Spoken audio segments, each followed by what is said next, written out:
nangingitim na sa init ng araw. Correct. Iba't ibang kulay na pinapakita ang pagkakaisa ng mga tiga-Digos.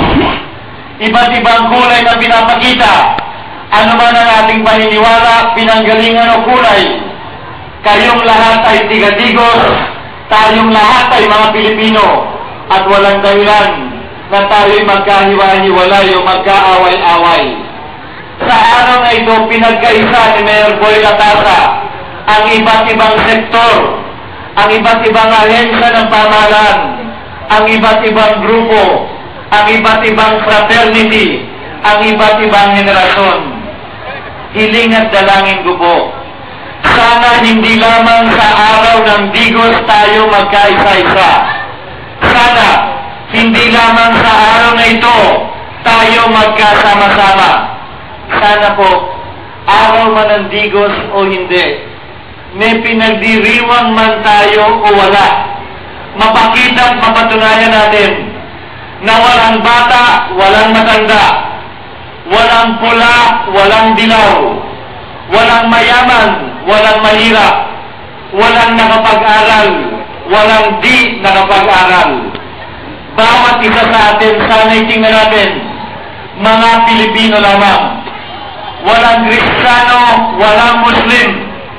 Bawat isa sa atin, anak ng nag-iisang Diyos. Dahil walang sino mang pwede makapagsabi na sila lang ang magaling at tayo'y hindi. Na sila lang ang may-ari ng partikular na kulay. Kanila na yon at di na atin.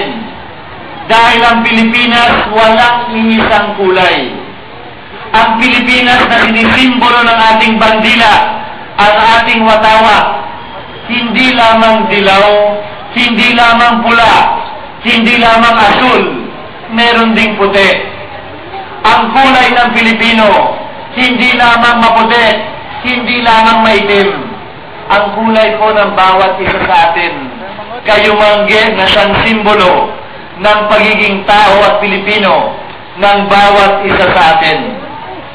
Sa ating pong pagdiriwang ng ikasyam na araw ng Digos, isa pong karangalan ko ang maging bahagi ng inyong pagdiriwang sa taong ito. At sa mga darating na buwan, sa mga darating na linggo at araw, hiling at dalangin ko, mapatunayan at mapakita ng mga tiga-Digos ang ganitong uri ng pagkakaisa, hindi sa likod ng partikular na kulay o tao o partido, pero sa likod ng nag-iisa nating layunin. May angat ang kalidad ng buhay ng bawat tao, may bigay sa Mindanao ang dapat sa Mindanao, at hindi lamang palaging Maynila ang nagdedesisyon para sa ating lahat. Sa ating pagdiriwang sa ikasyam na anibersaryo ng Araw ng Digos, karangalan ko rin po na ipabatid at ihatid ang aking pagkikisa mula sa aming lalawigan, sa aming pamilya, at sa Senadong institusyon na aking kinabibilangan. Tanggapin po ninyo ang aming pag-congratulate sa inyong ikasyam na kaarawan at naway magpatuloy ang inyong pagdiriwang hanggang sa ika-100 kaarawan, ika-100 anibersaryo ng Araw ng Digos.